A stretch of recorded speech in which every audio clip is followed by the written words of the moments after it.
LinkedIn News. From the news team at LinkedIn, I'm Jessi Hempel, and this is Hello Monday. This month marks 2 years for me. 2 years since I stopped going to a physical office every day. And I remember how quickly it happened. One day, I was complaining about banal stuff like a slow subway. The next, I felt painfully aware of just how fragile and precious life can be. And in the time since, the very nature of the way that I have thought about work has changed. We praise the hustle less. Instead, we talk about health and happiness. So many of Hello Monday's listeners, you all, you're looking for something that I'm looking for, a rich, fulfilling career that also allows me a balanced life. That's why this year's theme for all of Hello Monday is reinvention. You see, we've all had to adapt. We've had to change, often against our will. But this year we're choosing our changes, figuring out what works for us. But here's something important to know. If you've been conditioned to the hustle, working to the point of burnout, changing jobs, it isn't going to fix your problems. Not unless you change yourself. Today's guest is Octavia Raheem. Her book is Pause, Rest, Be: Stillness Practices for Courage During Times of Change. Octavia advises companies on how to incorporate rest and stillness into the lives of their employees. She has so much to show us about how to shift our own approach to everything. To start, I asked Octavia about her own journey to find rest. The brief version of it was these extended work days and these extended workout days. My day would start at 4:30, 5 a.m. and usually end at, 11:30 or midnight. And now I think, what was I doing? But I know teaching, grading papers, working a second job, working out, squeezing everything I could into a 24-hour period.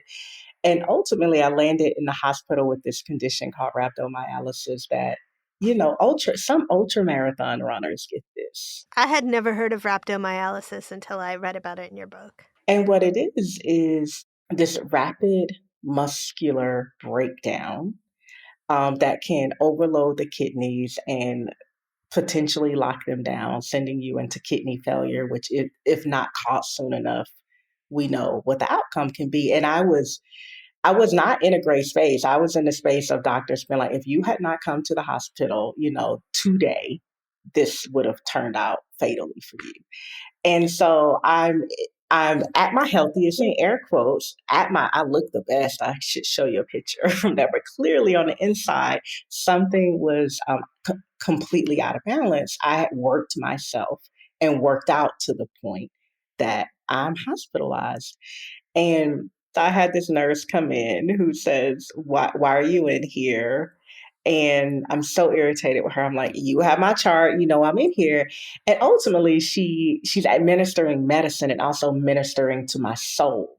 She asked me, what are you running from? Why are you doing all of this? Like, do you literally have to live this way? And those are relatively simple, benign questions in this one sense, but I hadn't considered, does it have to be this way? Yeah. And that was a question I live with daily. I love a good to-do list. I love a good spreadsheet. I love all those things. But one of my favorite things to do with myself and organizations to look at the things and go, does it have to be this way? Does that have to be right there? Do I have to do that? Does it have to be done right now? And so this nurse asked me those questions and it literally changed my life. She was like, but you have to do something that's nothing. And then she told me this scripture that I kind of walk with, if I might share it, and that is be still and know. This idea of like there's some knowing and wisdom and intuition you're only going to access in stillness. So how about you stop running and stand here still enough for what you're chasing to have room and space to find you? I came to rest kicking and screaming, or rather, to be more accurate, laid up in a hospital bed. It took all of that for me to finally realize that the way I was living wasn't sustainable. And at the heart of what I do and teach and share is sustainability. The way most of us are living, really the question becomes, how long can we do this? How long can our relationships bear this? How long can our organizations bear this level of doing, before something falls apart or someone falls apart.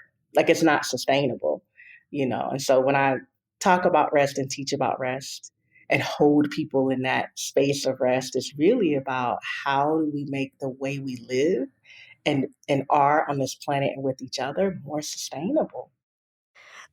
Which for me, Octavia, describes perfectly why right now is the right moment to have you on our show. We've just Mm, come through this really tough time. And in the last year, a lot of folks have just gone and quit their jobs. They have been so burnt out and so miserable. And what they have known is, I don't want to live that way. I don't want to do that thing. But where a lot of people are now caught is, where am I moving toward? What do I want to do? And we talk on the show about a lot of structural ways to get to the bottom of that question.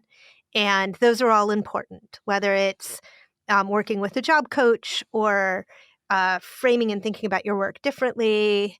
But even before you get there, you have to create the space to allow yourself knowing, to allow yourself the ability to perceive the change. Does that make sense? it makes so much sense and it's so well stated. I also heard the question I would have for someone who just quit, right? So you quit, now what? Right. And the answer to that now what is likely not going to completely come from an external force because the external force is ultimately kind of what pushed you out. You're like, I listened to all of that. I Yeah. followed all those rules. I did all of those things. And, you know, I think some people are quitting from sheer burnout. And I also think some people are quitting because they want more purpose filled work and to hear that purpose, where are you going to hear it from? Is it going to come from, it might come from the outside, but it is likely that you need a good old sit down with yourself and your heart. You might need to journal. I believe there's a reservoir of wisdom within us. And most of the time, we're very externally driven and taking our cues from the external world to the point that it muddies the still small voice, if you will. Yeah. This whisper that might say, hey, take this left. And that left might be like, well, it doesn't really make complete sense. But And then you my might, oh, intuition is yeah, telling me. yeah, Yeah. yeah, We yeah. had this really amazing woman on this show a couple of years ago now in our first season. And I had her on the show because she was such a massive achiever. She had been the Mm, CEO of Burberry and saved Burberry from extinction. And then she'd gone on to join Apple, where she was the highest paid woman at all of Apple. And I wanted to get to the bottom of her success. And I was like, well, are you great with numbers? Are you great with spreadsheets? Like, how'd you do that? She said, oh, mm, it was all intuition. And that was, at that point on the journey that I was on, a little terrifying. I kept looking for another answer. I was like, back it mhm. up. But she just spoke about the importance of learning to listen to herself, Yeah. right? And we all have that. That's like the gut instinct. Hmm. Yeah. That's the feeling you get when you enter a room and maybe your eyes land on a specific person. The thing is, when we are moving really fast, we can't feel that. We can't hear that. We can't see that. When the to do list doesn't include pausing, resting, or being like when if there's no quiet, how can you hear intuition? Yeah. If there's no space, how can you perceive like even subtle change or indirection? In the last few years, I've made some dramatic changes, you know, from being a public school teacher to a freelance yoga teacher to owning a yoga studio to owning an online yoga studio and now doing work with really progressive, incredible organizations around rest, right? And every thing that I've done, every shift has been predicated by, you know, like I've become aware of the shift in a still place Yeah. or access the vision for how to do something in a still place, you know. And so when I'm working with folks at work, and one organization I work with, the Highland Project, in their annual report, I just read it. They told their funders, they called me their chief daydreaming officer. And I was like, I think I need a badge that says that. But some of what I do with them is we don't start with a concrete problem necessarily. Each individual might have something they're solutioning toward that they are aware of, but I'm not actually aware of it. And I literally just create the space and the frame for them to step out of the fray of whatever's causing the problem. We know this. If you just keep looking at something the same way over and over, you only see what's there. And when you can pause or take some respite and step out, then you can start to access what you were talking about, intuition, but also maybe this is more concrete to some folks. You can just start to see another way because you're literally not just looking at the same thing anymore. I wanted to talk a little bit about how you got to where you are and what you do. And Mm-hmm. I want to do it within the frame of wellness. Because Octavia, you're a Mm-hmm. yoga teacher and you teach other yoga teachers about the practice of teaching. And that is different than the rest work you do. I make that distinction because you were practicing yoga at the moment when you were so burnt out that you were hospitalized. The yoga didn't Yeah. save you from yourself in that minute, right? No, no. Most of us are prone to, like I always tell people I'm type A in recovery. That's how I end up writing a book about being. And we are prone to not take the medicine we need. We'll find a way of working out or even being mindful in air quotes that supports or perpetuates how we already are. Does that make sense? Yeah. And so I as a public school teacher and one of those public school teachers that my students were my children. Their achievement was I took it deeply personal. And that also caused me to work, 14-hour days.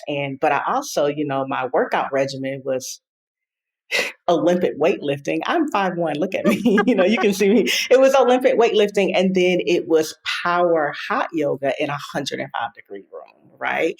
And so, but that I'm just giving you that frame to give context for kind of my personality. And so that kind of yoga, of course, it would layer it on top of my work day in life was going to push me swiftly to the edge of burnout, like literal burnout, right? I wasn't doing the kind of yoga where you might sit in a room quietly and, I don't know. That's not what I was doing. It also gets to the way that I'm just going to say I'm guilty of it. And even when I talk about it, I still continue to be guilty of it, that we kind of make a wellness checklist, right? And Mm, it's the wrong way to think about wellness. But if you can make a checklist and you got your mm. yoga, and my goodness, if you got your yoga and you've combined it with your workout, maybe add the right kind of tea, do that for 7 days in a row and check, you're well. And that actually isn't a practice that makes one well. It's not because wellness is not a static state. It's a process, and we're always in progress of it. And I never stopped in all of that to say, is this helping me? Do I actually feel well? And I operated it a lot at that time in my life from the outside in, and I looked well. I bet you Like did with all of that Olympic I weightlifting. did. I did. I looked in air quotes again, well, but I was not well on the inside, like I couldn't be still. I couldn't sit with myself. I couldn't just be, and sometimes people go, well, what? Break that down for me. What is just being? And for me, being is actually one thing at a time. Like right now we are talking. I don't have another tab open. I'm not trying to get into my phone. I'm not even curious about those things. I'm just being with you one thing at a time. Um, I have a confession that I don't believe in multitasking. I call multitasking distracted tasking. And every time I multitask, something that could have been a 10-minute process has now 20 minutes. I'm like, how is that actually helpful to me? And you maybe have that experience too, where you're like, I'm trying to do all these things at once, and you don't actually complete anything to the level that you want it actually be done. Even when we can stray into good habits, it's so easy to slip back. hmm It is. I think part of that is we start with too much. We'll be right back. After the break, Octavia tells us how to approach wellness the right way. And we're back. Octavia understands the importance of rest, but she's human. And like us, she lives in 2022. She knows that the state of being isn't easy for most of us. We're all just trying to do too much, too fast. Someone might go, well, I was only trying for 5 minutes. And I'm like, well, that might feel to your brain and to your life and to your schedule like 1,000 minutes. So, one way I really wrote this book, I didn't want to write a book that required a long sitting to read. I wanted to write a book that you could turn to any page, read a sentence or that one page, and be like, okay, I'm good. And so, I invite people in terms of the book to reframe it from something to complete versus something to experience and journey through. And before we hit record, I was talking to you about this idea of scaffolding. If we are running 100 miles per hour to try to go to zero in any context, would actually create more stress. Yeah. Right. We all know that. We try to add like something that's gonna be like, this is gonna be so good for me. This is gonna make me feel better. I'm gonna be well when I do this. But now the thing I'm doing to de-stress is creating so much damn stress that then I'm not gonna do it. Yeah. You know, I'm Right. not gonna do it. And so I honor and acknowledge that this is the pitch of many folks' lives, right?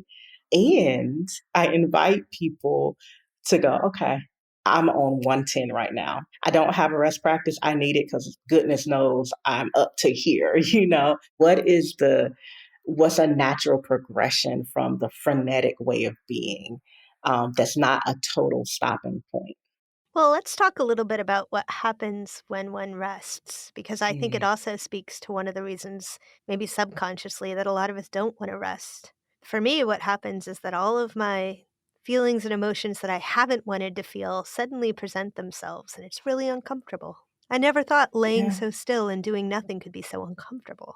Here's the thing, those feelings and emotions, just because we're not feeling them doesn't mean they're not impacting our lives and being expressed in some other way that is con- healthy or, or unhealthy. It doesn't mean they're not there. So that's one thing, right? God, we've all probably had that feeling where we blow up on someone and then we sit and think, where did that come from? Why did I just do that? And for me, if I trace something and outburst back, I'll be like, oh, those feelings were there. I wasn't tending to them. So they said, let me take care of myself. I'm coming out somehow, some way. So there's that, right? So we're choosing the discomfort, right? And so resting can be uncomfortable.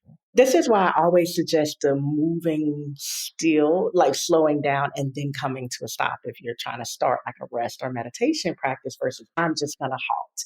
Because the halt is jarring on a physical level. You have to mentally calibrate toward a different way of moving. And some of that discomfort that arises can be mitigated by not coming to a complete halt, but slowing down first and stopping if you're trying to rest, if that Yeah. makes sense. But so, yes, so when we rest, things, they come up to the surface to be revealed. Yeah. But the thing that if we actually engage the practice happens sometimes pretty immediately, they move too. It doesn't stay that way. If we can meet the discomfort for a moment or two, then we have a moment where we're like, oh, wow, that feels really good. Then something else uncomfortable comes up. Then we have another, and that's just the practice. I think part of why it becomes challenging is we're like, well, this is supposed to just feel like spa day forever. Right? Well, don't you think that what burnout is, or does this resonate with you? Mm, It's when all of the negative and positive feelings and emotions that usually move through you have collided and frozen, and you have no mm, ability to move them? mm. That does resonate with me. And so here's a paradox that one way of moving those things is to be still. It is, isn't it? And that's not always true, like I went for a walk this morning and that helped to move, some frustrations from earlier in the morning. It's both and. We Yeah. need some kind of supportive movement in our life, and we also need a way to sit and not be doing, so to speak. And part of that is just I'm not a scientist. I'm not about to be on here front like I'm a scientist, right? But just think about the process of digesting food, right? So stillness The pause is a place of integration and assimilation. And if we use this metaphor of eating, if we're just consuming, and there is no opportunity for the body to go, okay, that's nourishing, let's retain that. That's not going to be helpful. Let's process that some more and then eliminate it. We know what it feels like. Things get backed up. We know what it feels like when there's no point or way for us to assimilate. In terms of living and life and experience, the pause is the place of assimilation. Mhm. It's the place that allows that to really begin to happen. Um, and when we're constantly just eating, I'm going to say the food of life, the food of experience, the food of parenting, the food of partnering, and there is no real place for us to have a pause and then to start to take in what was nourishing from that interaction or that experience and what do I really need to let go, then we're just overloaded. Yeah. It's like we literally need the pause. Like, it's kind of not optional. We're treating it like it's optional. And then something happens, right? Something happens that makes us have to take a pause. And most of us, that's what it is. We don't rest until we're made to rest, until it's like the finger is wagged and we're putting time out. Yeah. We're so focused on productivity in our culture, and productivity is critical to work, and we are often looking for ways to be more productive. And I wouldn't pass judgment on that. That is how Hmm. we get to the realization of purpose. But I Mm. would suggest that too often we associate busyness with productivity rather than understanding that a successful way of being productive might actually be to be less busy. So one of my favorite things to say, Jessie, is I'm not busy, I'm on purpose. And I mean that, like I frame my work around this mission. I say I'm on a mission to change the way we work, live, and love one well-rested person or organization at a time. And so for me, here's the purpose. And when I get requests or inquiries, all these things that come at me on a daily basis, I go, is that in alignment with this purpose? It might seem like a good idea, all of that, but like, does it actually support this greater mission I have? I was busy when I was just yes to everything in my inbox, yes to everybody. And if I stop to think, well, why am I saying yes to this?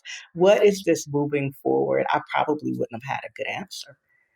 If there was one big idea that you want our listeners to come away with that they can put into practice in their own lives, wherever they are in the journey, what would it be? To trust the pause and to trust that they can pause. And what that looks like is what I just did. I took one breath, to trust they have room, space, time, and need to take the one breath and then move forward. That was Octavia Raheem, author of Pause, Rest, Be, Stillness Practices for Courage in Times of Change. You can find it wherever books are sold. A few days after our conversation, Octavia invited me to a Zoom session to rest with her, literally to walk through a brief guided meditation and just chill out. And I'll tell you, I almost canceled. I had a terrible headache that day. My daughter had been up teething half the night. I was so behind on emails and everything else. But I showed up, and the guided meditation and full rest took less than 10 minutes. I left with this sense of clarity about how to spend my afternoon, and the headache completely disappeared. So I would just ask you, right now, what are you doing to rest? Come talk about it with us on Office Hours. We'll share helpful tips and stories of our own journeys to rest. Join us for Office Hours on Wednesday afternoon at 3 p.m. Eastern. You can find us on the LinkedIn news page or email us for a link at hellomonday@linkedin.com. And as always, if you like the show, please rate and review us on Apple Podcasts or wherever you listen. It really does help us so much. Hello Monday is a production of LinkedIn. The show is produced by Taisha Henry with help from Wesley Wingo. Joe DeGiorgi mixed our show. Florencia Iriando is head of original audio and video. Dave Pond is our technical director. Michaela Greer and Victoria Taylor deserve a rest, but don't we all? Our music was composed just for us by the mysterious Breakmaster Cylinder. Dan Roth is the editor-in-chief of LinkedIn, and Sarah Storm remains our fairy godmother. I'm Jessi Hempel. See you next Monday. Thanks for listening. You said your son is 5? My son is 5 and amazing and wild. And he says outrageous stuff all the time. I'm like, why are you saying that out loud? You know they can hear you. And then and he goes, well, why does it matter? Well, we can learn so much from kids in that way, I think. Mhm. And also they're exasperating in the same moment. Yeah,